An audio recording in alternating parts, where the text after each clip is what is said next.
Hello, I'm a working mom in my 40s, raising my middle school son and trying to keep it all together. My days start in a blur, a frantic race to get myself ready for work, while also making sure my son has a decent breakfast. In the evenings, the two of us sit down at the dinner table and talk about our day, a small ritual that washes away the exhaustion. It might not seem like much, but I cherish these peaceful, ordinary moments more than words can say. It wasn't long ago that I went through something so devastating it was hard to function. But looking back now, I realize it wasn't a crisis, but another chance life gave me.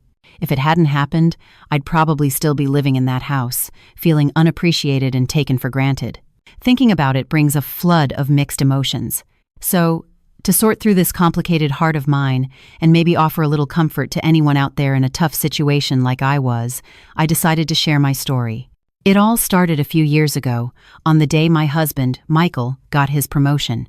That morning, Michael, who I thought was destined to remain a senior analyst forever, called with the thrilling news that he'd been promoted to project manager. I was over the moon. I knew better than anyone how dedicated he was to his job. Late nights and working weekends were the norm for him. He endured demanding bosses and catered to difficult clients, gritting his teeth and pushing through it all. After years of being stuck in the same position, he had finally made it. That evening, I waited for him to come home, the table laden with all his favorite foods. I'd made a perfect pot roast, creamy garlic mashed potatoes, roasted asparagus, the works. It was a feast fit for a celebration. I even called our son Leo and made him promise to come home early. "Leo, honey, your dad got promoted to project manager today." "Whoa, for real?" "Yes, so let's all be here to celebrate. After your tutoring session, come straight home. No stopping at the library, okay?"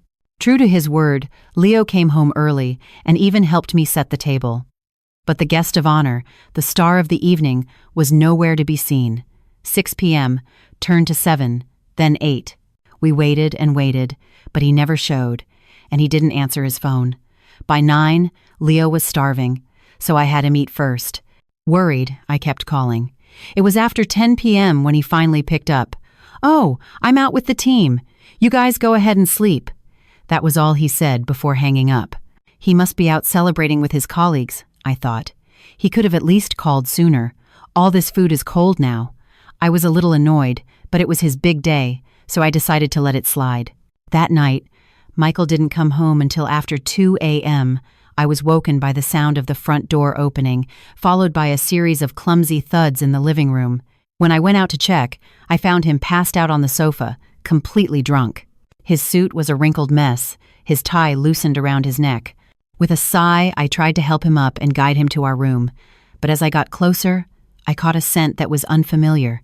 It was perfume. A woman's perfume. There was no mistaking it. At first, I tried to brush it off. I must be imagining things. Or maybe it's nothing. There must have been women at the party. You bump into people at a crowded bar, a scent can rub off. But a few days later, I found myself secretly checking his phone. I would never normally do something like that. I believe that even in a marriage, some privacy should be respected. But ever since that night, I started noticing strange things. Things I'd been blind to before. Whenever his phone rang, he'd scramble into another room to answer it. He even started taking it with him to the bathroom. I don't know when it started, but once I began paying attention, his behavior was deeply suspicious. Then one evening, he went to take a shower and left his phone on the coffee table. It must have been a mistake. I stared at it for a long time, my mind racing. Should I just ignore it? What if I find something that makes things worse? All sorts of thoughts swirled in my head, but before I knew it, my hand was already reaching for it. As expected, it was locked with a passcode. Biting my lip, I tried a few combinations I could think of. All of them were wrong. With each failed attempt, my heart sank deeper. But just then, a text notification lit up the screen, and I could read a preview of the message without unlocking the phone. The sender's name made my blood run cold. Chantel? Who the hell was Chantel? And why was there a heart emoji next to her name? Seeing that name, so obviously a woman's, a wave of dread washed over me. The message itself was even worse. "Last night's drive was amazing, handsome. Dream of me. When can we do it again? XOXO. That was all I could see. But even from that short snippet, it wasn't hard to guess the nature of their relationship. Suddenly, the world went dark. The years we had spent together flashed before my eyes like a movie reel. All that time, I had lived solely for my husband and my son. It all felt like a waste. I married in my late 20s, and now in my 40s, I had endured so much my mother-in-law's constant criticism, her endless complaints every holiday. What had I been fighting for? My hands were shaking so badly that I dropped the phone. Just then, Michael came out of the bathroom and saw me sitting there, stunned, and his phone on the floor. His face went pale. I took a sharp breath and asked, my voice trembling, "Who is Chantel?" "Honey." "About that." My own voice surprised me with how cold and steady it was. I should have been furious, but instead, I felt eerily calm. Looking back, that was the scariest part. It was as if my emotions had just shut down. Michael stammered, not knowing what to say. Well, just answer the question. Who is Chantel?" After a long, agonizing silence, he finally dropped to his knees. "I'm sorry. I messed up." "Who is she?" She's the CEO's daughter." For a moment I thought I had misheard. "What? The CEO's daughter?" "Yeah, she's Mr. Henderson's daughter. She just got back from studying abroad. I met her when she came to the office to see her dad, and one thing led to another." "One thing led to another? So you're having an affair?" At that, he looked offended and waved his hands dismissively. "An affair? No. It's not what you think. We've just been on a few dates, completely innocent." "Innocent? Don't insult my intelligence. Are you telling me I'm supposed to believe that? And since when is a married man going on dates with a young woman not an affair?" He hung his head, unable to answer. I stood there, looking down at him. The same man who had knelt before me all those years ago to ask for my hand in marriage was now on his knees, begging for forgiveness. The irony was suffocating. "How long has this been going on?" "About 2 months." 2 months? You've been lying to me and seeing her for 2 months? "I'm sorry. I'm so sorry," he pleaded, grabbing my legs. "I'll end it. I swear I'll never see her again." I wanted to shove him away, but I didn't have the strength. I just stood there, numb, feeling our long marriage crumble into dust over a 2-month fling. That night, I didn't sleep in our room. I sat on the living room sofa all night, my mind a chaotic mess. What do I do? Should I divorce him? No, I can't. What about Leo? He's at such a sensitive age. Then, I thought of my mother-in-law, Evelyn. From the very beginning of our marriage, she had never approved of me, and honestly, the feeling was mutual. She was a woman obsessed with appearances and what other people thought. She always felt I wasn't good enough for her son, constantly nagging me about my family's lack of status or my state school education. "People these days are so self-absorbed," she'd say, "but you can't live in this world alone. You have to be mindful of how you present yourself. You can't do things that bring shame to the family. So please, try to dress a little better when you visit. My son's wife has nothing to boast about, and on top of that, you look like that. What will people think of me?" She criticized everything from my wedding contributions to my looks. So I figured that if she found out her son was having an affair, she wouldn't take my side, but she would certainly be furious with him and give him a piece of her mind. For someone so consumed with maintaining a respectable image, what could be more shameful than her son's infidelity? The next day, I went to her house. Trying my best to sound composed, I told her, "Evelyn, Michael is having an affair." Her face immediately soured. "What? An affair?" "Yes, with the CEO's daughter. He says it's been going on for about 2 months. Hearing this, Evelyn's eyes went wide, and for a long moment, she was speechless. I expected her to grab the phone and start yelling at Michael, or at least ask me for more details. But her reaction was completely unexpected. After sitting in silence with a hardened expression, she finally spoke. "The CEO's daughter, you say?" Her tone wasn't one of anger. In fact, I could have sworn her eyes lit up with a strange glint. She asked again, as if to confirm. "The CEO of the company he works for now?" "Yes, that's what he told me." A sense of foreboding crept over me, a feeling that something was terribly wrong wrapped around me like a cold blanket. "All right. You can go home for today," she said. "I'll talk to Michael myself and figure this out." "What's there to figure out? It's true. He confessed everything to me. He says he'll end it, but I'm worried he won't, so I came to you.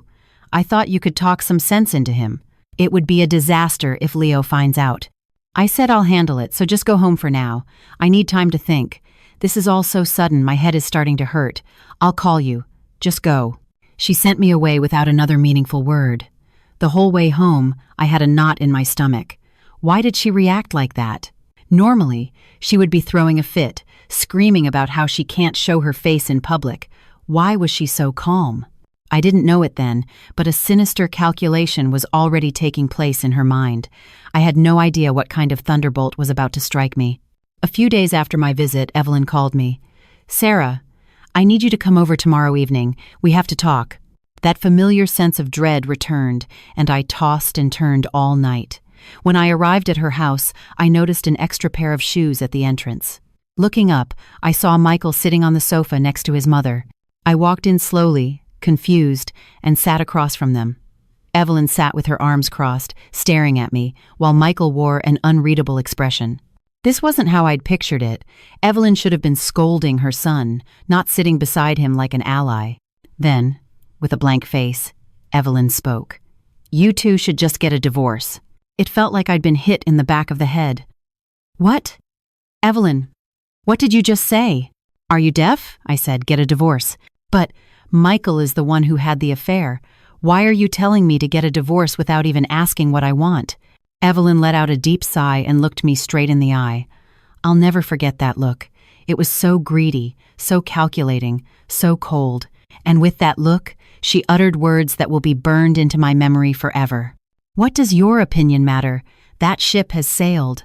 Michael's heart is already with that other woman. What's the point in holding on to a man who doesn't love you anymore? We'll give you the condo. Take it and walk away." "The condo? The one you're living in now."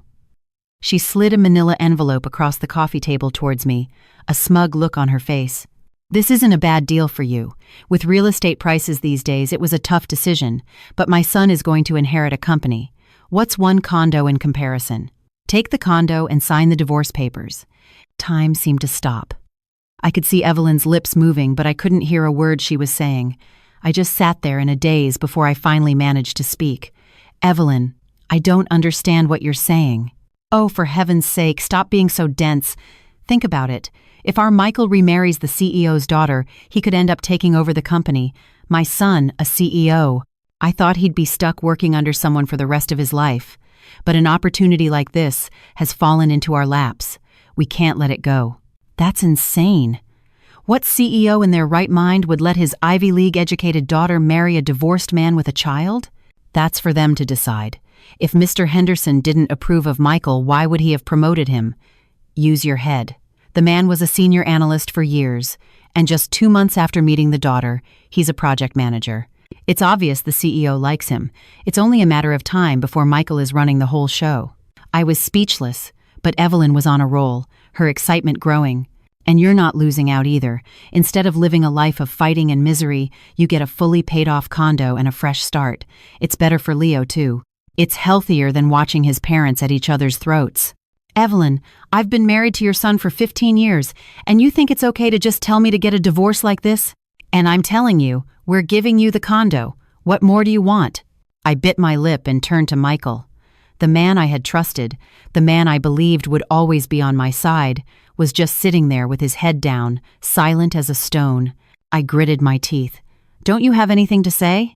Silence. "You told me you were sorry.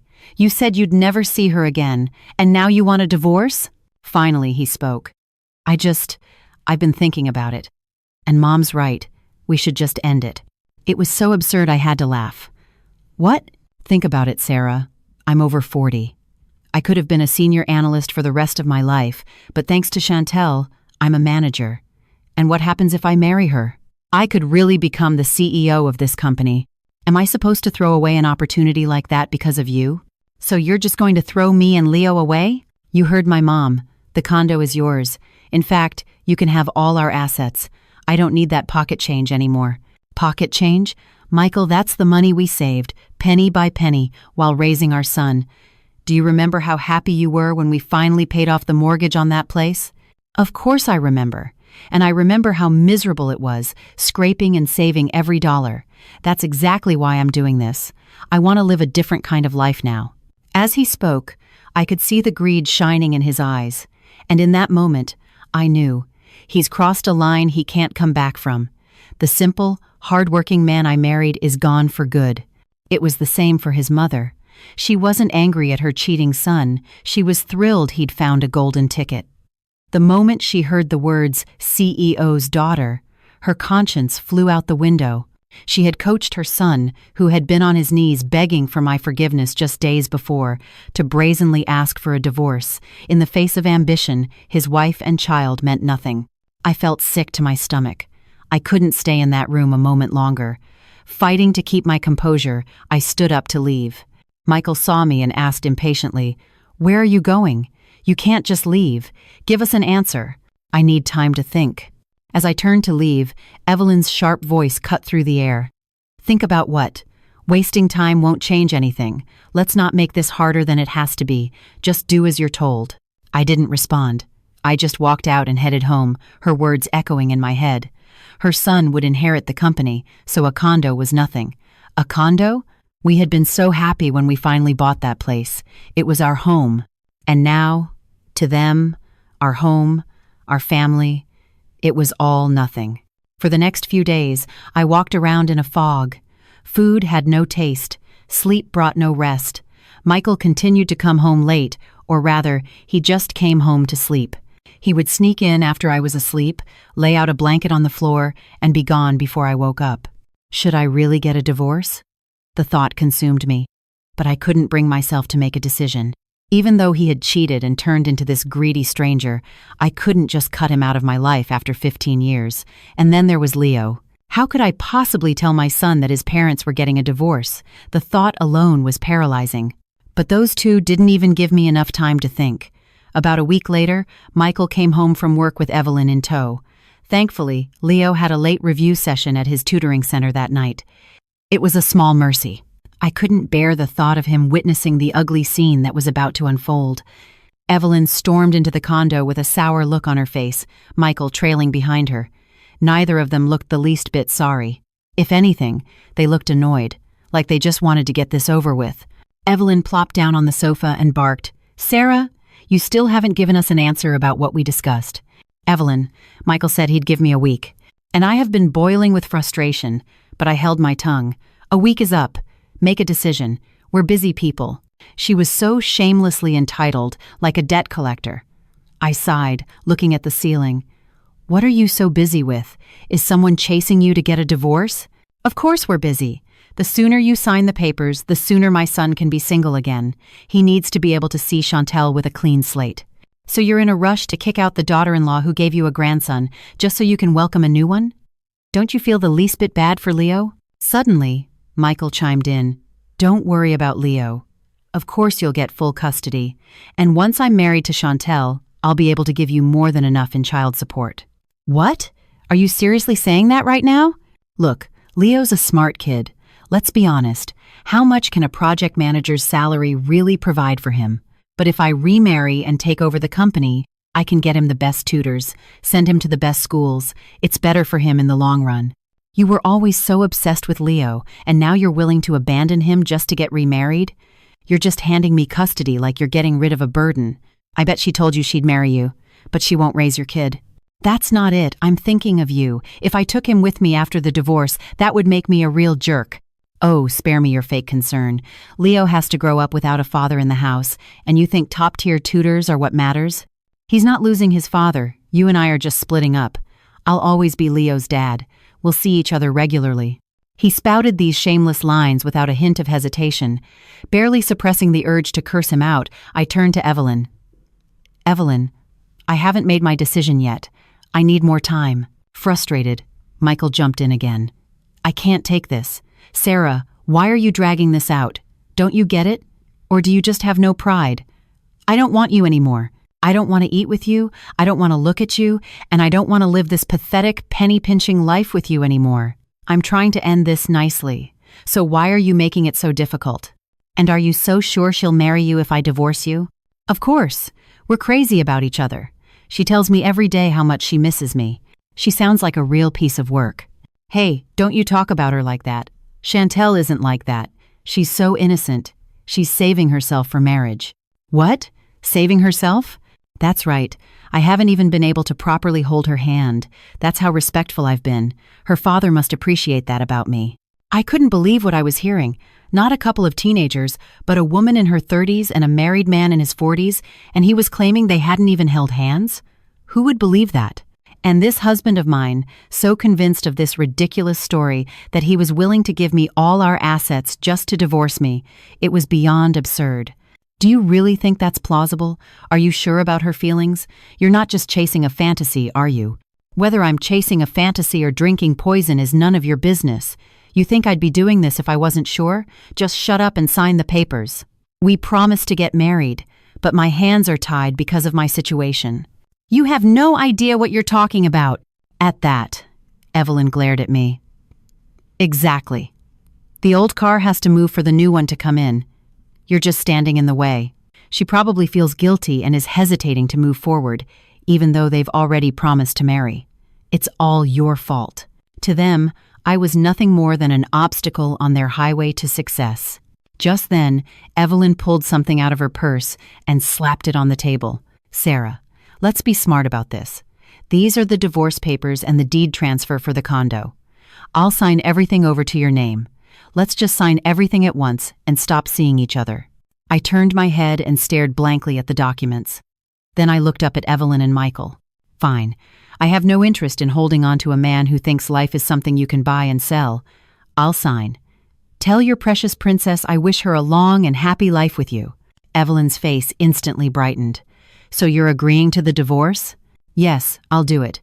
But like you promised, all assets are transferred to me. Of course.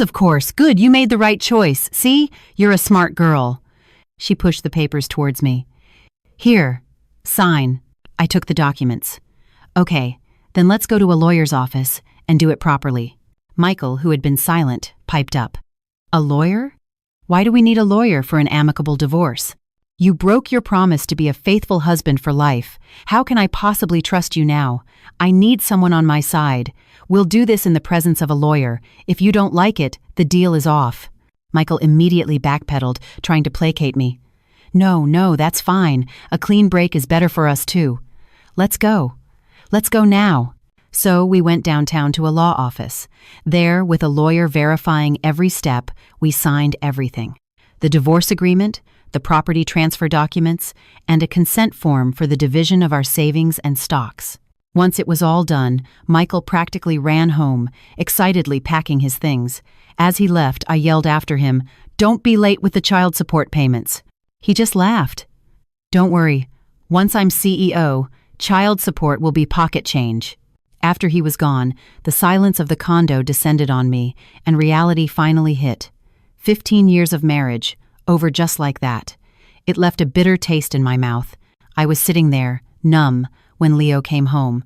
I decided to be honest with him. Leo, your father and I are getting a divorce. He was silent for a long time, then let out a sigh. Dad did something wrong, didn't he? I knew something was weird around here lately. Was he cheating? My 15-year-old son asking me that, it left me speechless. But there was no fooling a kid as sharp as him. I nodded. Yes, your father made a mistake. Then I'm staying with you, Mom. I don't like Dad anyway. He's always snapping at you. I fought back tears. I'm sorry, Leo. I'm so sorry. Why are you sorry? Dad's the one who messed up. Don't worry, Mom. The two of us will be fine. Let Dad go find his happiness. I'm happiest here with you. He took my hand, and at the sight of my son, who I still thought of as a little boy, being so mature, the tears I had been holding back finally broke free. After that, I started looking for a job. It had been a long time, but I used to work at a bank. I quit when I was pregnant with Leo, after a scare that I might miscarry. After he was born, I fell into the role of a stay-at-home mom, and my career just ended. But now that I was divorced, I couldn't rely on Michael. I had to work. It wasn't easy with such a long gap in my resume, but thankfully, there were occasionally openings for experienced tellers or administrators. I managed to find a position more easily than I expected. The terms weren't as good as my old job, but with the child support and my salary, I knew we could live comfortably, and I could still provide Leo with everything he needed. But then, a problem arose. The child support payments, which had come in regularly for the first 2 months, suddenly stopped. At first, I thought maybe he was just late. I waited, but 1 month turned into 2, then 3. I couldn't wait any longer. I called Michael, but he didn't answer. I texted, but got no reply. Honestly, there wasn't much further for him to fall in my estimation, but his irresponsibility was infuriating. I had had enough. Fine, I thought. If you won't give it to me, I'll come and get it myself. You just wait. A few days later, I took a day off from the bank and went to Michael's office. It was a mid-sized tech company, but it was successful enough to have its own building in a nice corporate park downtown. On the subway ride there, I rehearsed what I would say. If I sound accusatory, he'll just get defensive. But I refuse to beg. I'll just tell him if he doesn't pay up. I'm taking legal action. By the time I arrived, it was just after 10 a.m. I took a deep breath and walked into the lobby, but I immediately sensed something was off. A crowd of people was gathered in one corner, buzzing. They all seemed to be employees, craning their necks to see what was going on. What's happening? Drawn by curiosity, I walked over. The crowd was too thick to see anything, so I squeezed my way towards the front, and then I saw a sight I could never have imagined. My former mother-in-law, Evelyn, was slapping a young woman across the face with all her might. I gasped, covering my mouth. I could hear Evelyn screaming, her voice echoing through the lobby. How dare you? How dare you lie to my son and ruin his life? Her face was beet red, and she was panting, completely unhinged. She looked like a madwoman. But the other woman was no pushover. Furious from the slap, she lunged at Evelyn, screaming, "You crazy old hag! You want to go to jail for assault?" She grabbed a fistful of Evelyn's neatly coiffed hair, turning it into a tangled mess. The two of them became a whirlwind of flailing limbs, pushing and pulling. 2 security guards rushed over to break them up, but the women were too worked up to be easily separated. "You con artist! You lying little tramp!" Evelyn shrieked. "You said you were the CEO's daughter. You're just some bar trash." "Are you insane? Let go of me." "Yeah, I worked in a club. So what? Did you ever give me a dime to help me get by? You want a taste of what a woman who's seen it all can do? You still don't get it, do you? You destroyed my son's life and you have the nerve to run your mouth." I just stood there, watching in stunned silence. What is going on? Is that woman Chantel? From their argument, it seemed she was indeed the one who had caused our divorce. But a club girl? I couldn't make sense of it. Then I overheard 2 female employees whispering next to me. "Hey, that's Mr. Johnson's mother." "Michael Johnson? The project manager?" "Yeah, but he got fired today." "What? Fired? Why?" "The CEO called him in this morning and told him to pack his things. The reason is weird, though. Something about embezzlement? They're trying to keep it quiet so it doesn't leak." "So, you didn't hear it from me." "Embezzlement? Michael Johnson? No way. I used to work in his department. He might not be the nicest guy, but he'd never do something like that. He was a total company man, loyal to a fault." I was so shocked my jaw dropped. The man who had divorced me, so sure he was about to become the CEO's son-in-law, was now fired for embezzlement? None of this made any sense. "You never know," the first woman replied. "Maybe he was just pretending to be loyal while skimming off the top." "I don't know, it just doesn't add up. Why would they fire him right after promoting him?" "Good point. So is his mom here to protest her son getting fired?" "Maybe, but why is she hitting that woman? And what's this about the CEO's daughter?" "I have no idea. I've never seen that woman before. Is she supposed to be the CEO's daughter or a club girl?" "Definitely not the CEO's daughter. Didn't you hear? Mr. Henderson's real daughter, the one who was studying abroad, came by the office for lunch last week. I saw her when I was in the executive suite. She's the spitting image of her dad." "So that woman is not her. Did Mr. Henderson have another daughter?" "Nope, he only has one." "So that woman has to be the club girl." "Wow. So why is a club girl fighting with Michael Johnson's mom in our lobby?" That was exactly what I wanted to know. I had come here to get overdue child support, and instead, I had walked into a full-blown drama I couldn't comprehend. Just then, the security guards finally managed to pull the 2 women apart. Evelyn, her hair and clothes in disarray, panted and screamed, "You tricked my son. You pretended to be the CEO's daughter when you weren't. Why? What did you have against my son?" Suddenly, a piece of the puzzle clicked into place. The woman Michael believed was the CEO's daughter, the one he had destroyed his family for, was an imposter. Evelyn, on the verge of collapsing, continued to spew venom. "I know everything. You're living with the CEO. You were his mistress from the start. You pretended to be his daughter and got close to Michael to shut him up, didn't you?" "Whether I'm his daughter or his mistress is none of your business," the woman retorted coolly. "Your son got fired because he's an incompetent fool. Why are you taking it out on me? I was just trying to have a nice lunch. This is so annoying. My son wouldn't have thrown away his family and lost all his assets if you hadn't told him you'd marry him and make him CEO. It's all your fault. Take responsibility. Take responsibility for my son's life." "What? That's rich. When did I ever say I'd marry your son? Are you delusional?" "He was so pathetic, begging to see me, so I had a meal with him once or twice out of pity. Marriage? As if—" A collective gasp went through the crowd. Even the security guards, sweating and struggling to keep them apart, paused. The whispers around me grew louder. "What is she talking about? The CEO's mistress got close to Michael Johnson? This is crazy. You know, now that I look at her, she seems familiar. I think I saw her coming out of the CEO's office once. The executive assistant said she was just a client, but maybe not." My head was spinning.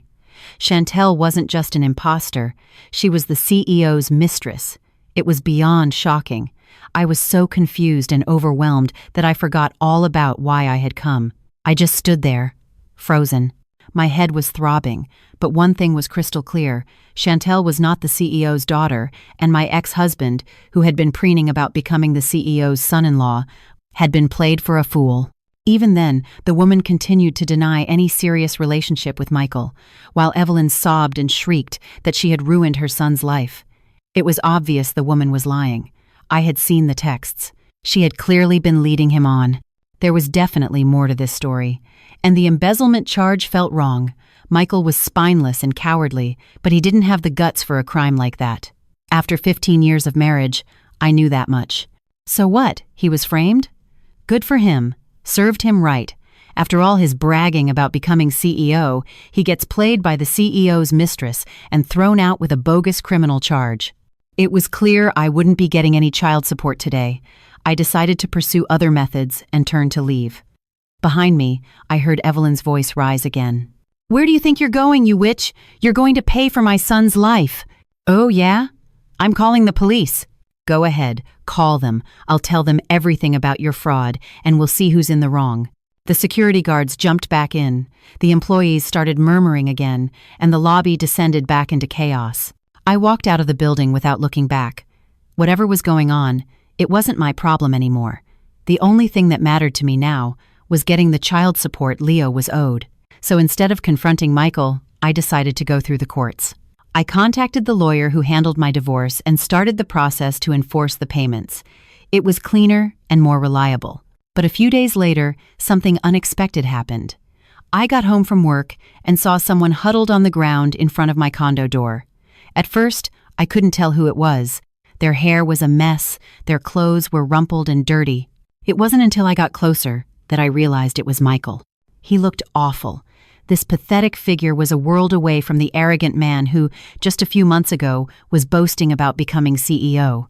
"Michael, what are you doing here?" He looked up at my voice. His face was gaunt.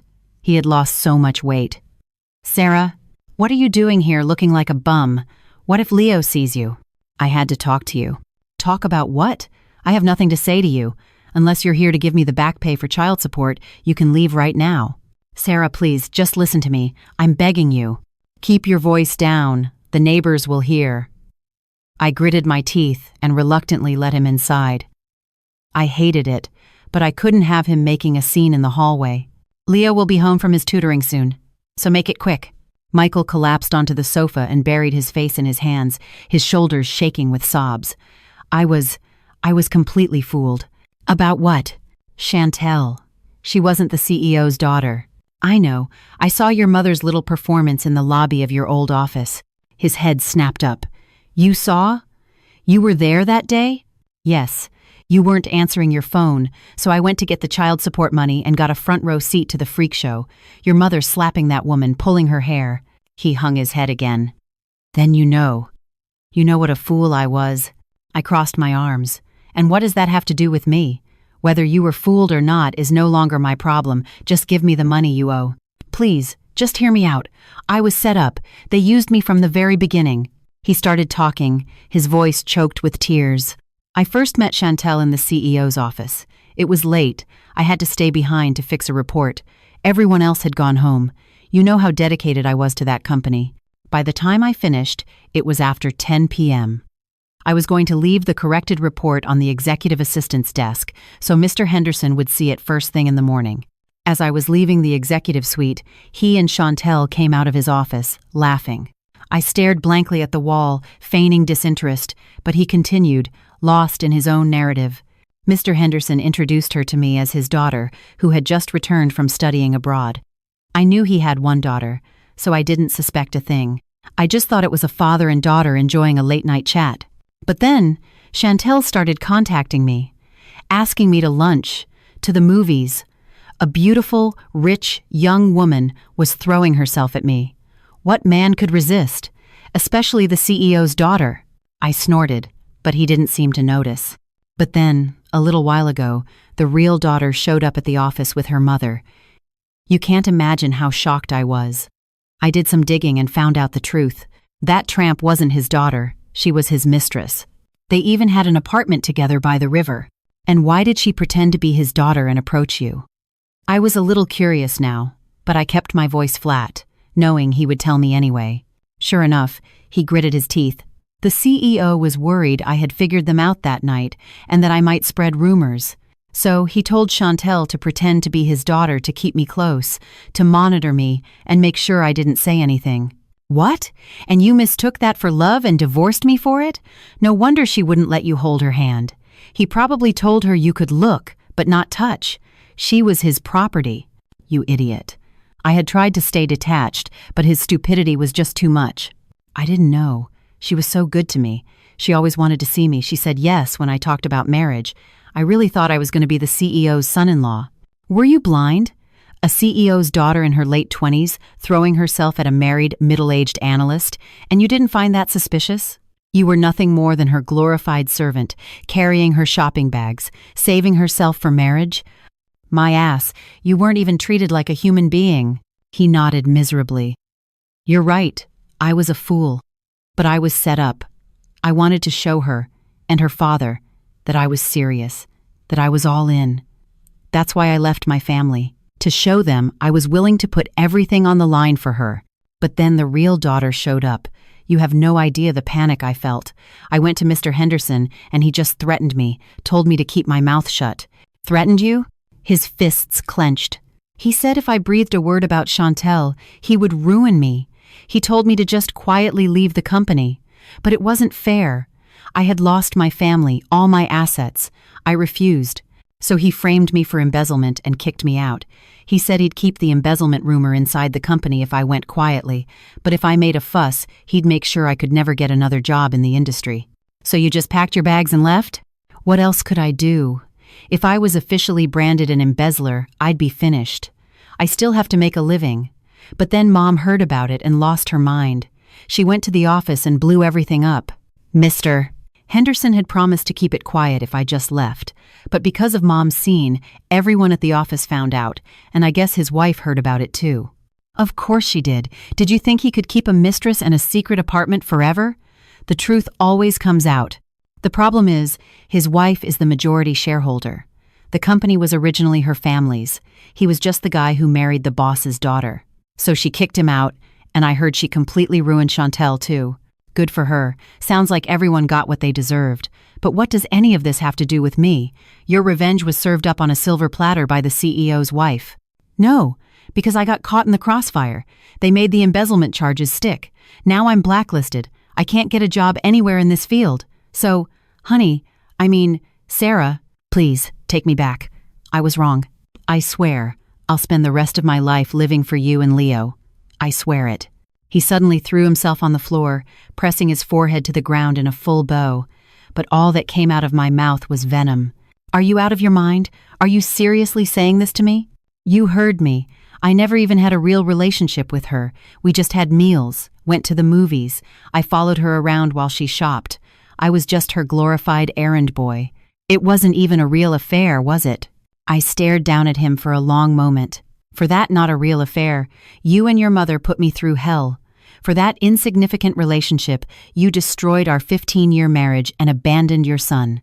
And now you want me to take you back because it wasn't a real affair? Get out of my house. He kept pleading his case, but I felt no pity, only a chilling disgust at his boundless audacity. Sarah, please. Don't you dare call me that. You are nothing to me. Our connection was severed a long time ago, so instead of wasting your time here, go beg on a street corner somewhere. And don't worry, I will get every last cent of that child support one way or another. I threw open the front door. Get out, before Leo gets home. Stunned by my ferocity, Michael staggered to his feet. As he reached the door, he turned back. Sarah, can't you just think about it one more time? For Leo's sake? Shut up. For old time's sake, I won't tell him the details, so just disappear quietly. But don't test my patience. If you push me, I will make it so you can never show your face to him again. Do you think he'll even see you as human when he finds out his own father abandoned him while chasing a pathetic, idiotic fantasy? With that, I slammed the door in his face. But my ordeal with that family wasn't over. After the son, the mother came begging. One night, I was coming home late from work when I found Evelyn waiting for me. She ran up to me, crying and making a scene. Sarah, Leo's mother, I was wrong. My life is in shambles. That witch, after the CEO's wife took all her money, she came after me. She sued me for assault for that one slap. She said if I didn't pay a settlement, she'd press charges and I'd go to jail. I had to sell my house to pay her off. I was surprised, but I tried not to show it. But just like her son, she was only capable of seeing her own side of the story. Michael has been blacklisted. He had to move to a small town in the middle of nowhere just to get a temp job at a factory. I used what little money was left to get a small place and moved down there with him. But I don't know what I'm doing with my life, cooking for my grown son in some strange town at my age. Please, Sarah, for old time's sake. I just walked into my condo and shut the door. I didn't even have the energy to respond. But she wasn't one to give up. She started making trips up to the city just to harass me. Sarah, you were never like this. Have a heart, please. You ungrateful brat. How dare you slam the door on your son's grandmother? This is all your fault. If you hadn't agreed to the divorce so easily, none of this would have happened. You should have fought harder. She would beg, then yell, then cry. One day Leo came home from school to find her screaming at our door, and he was terrified. After several warnings, I finally had to call the police and get a restraining order. We also decided to move. I was sad to leave the home we'd lived in for so long, but to my surprise, Leo was excited about the idea of living somewhere new. So, we sold the condo and found a new place to call home. Even though it was a move born out of necessity, once we were settled, it felt like a real fresh start. I was filled with a sense of hope and excitement for the future. These days, my son and I are trying to forget the dark, painful past and focus only on the happy future ahead of us. I hope that you, too, can offer a word of warm encouragement for me and my son as we start this new chapter. Thank you for listening to my story, and I wish you all a wonderful day.